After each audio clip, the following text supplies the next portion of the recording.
I could have done that job in a coma, I know that for a fact.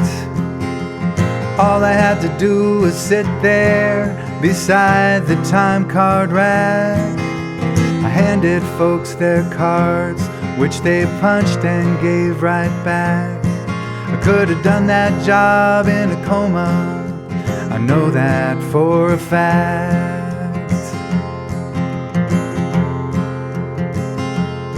This was an old hotel receiving room, and I did that and more. I received an education I wasn't looking for. I knew everyone who worked there, read their time cards when I was bored. This was an old hotel receiving room, and I did that and more.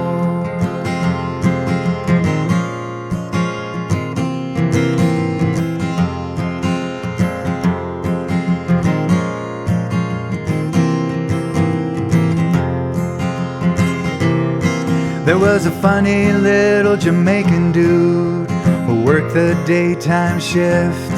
He'd say, "Don't go down in the basement," while he grinned as if I thought he meant the storeroom, until I caught his drift. The last thing I did was lock the back door at the end of the evening shift.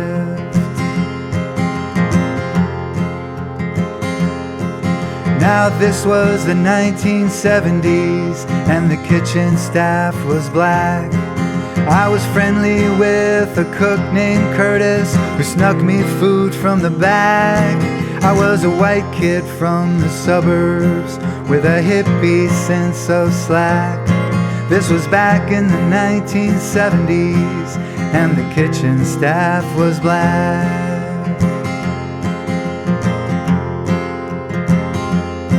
So I knew Curtis and the kitchen crew, and the clerks out at the desk, and Bobby the janitor's helper, who wasn't right in his head, Joey the lunatic window washer, who was somehow still not dead. I knew everyone from housekeeping to the clerks out at the desk.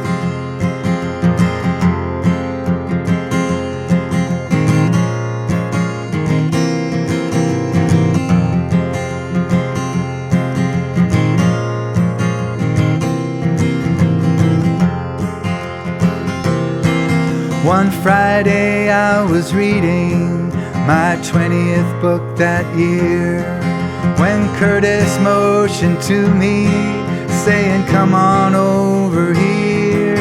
He said, "You wanna make $100?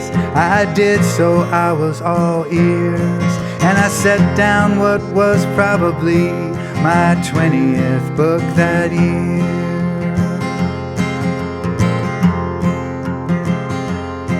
He said, "Leave the back door open when you go home tonight. I'll sneak a dolly loaded with steaks out to my buddy Dwight. We'll sell them to our restaurant friends down on the south side. Just leave the back door open when you go home tonight."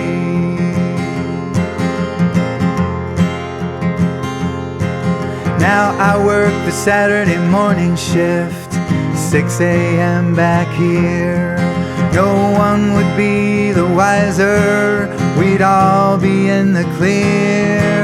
I could even come back later tonight and say I had this nagging fear that I might have left the back door open, so I thought I'd check back here.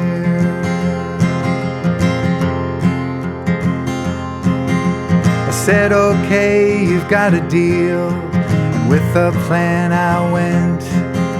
The back door was unlocked when I hit the cement, feeling pretty cool, my cash already spent.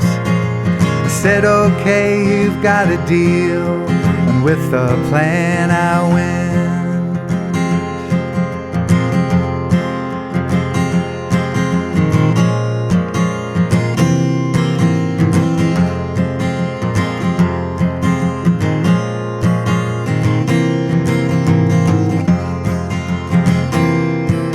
By the time that midnight rolled around, I was starting to freak out.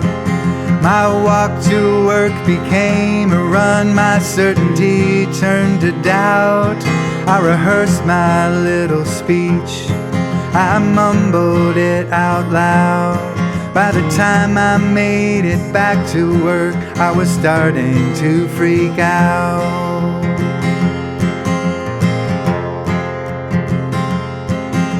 The night clerk skipper told me, "Brother, you're too late. Someone from the kitchen took advantage of your mistake. On a dolly by the back door, dumbass Bobby found a bunch of steaks. It's good that you came back, but brother, you're too late."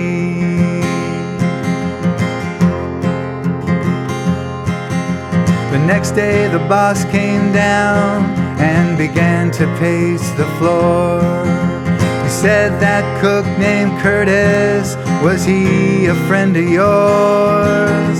I said, not really, I'm just sorry I forgot to lock that door. The boss came to the receiving room and began to pace the floor.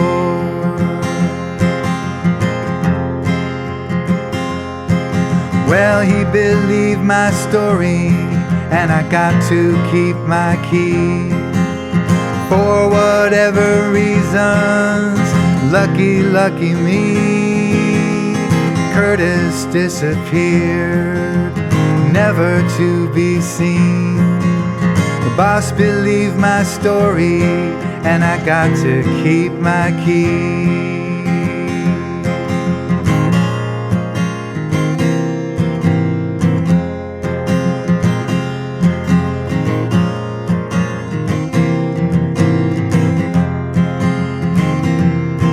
I look back now and I wonder, what did I know back then? The dumbest guy in the building brought that plan to an end. Did Curtis even like me, or was I just a convenient friend?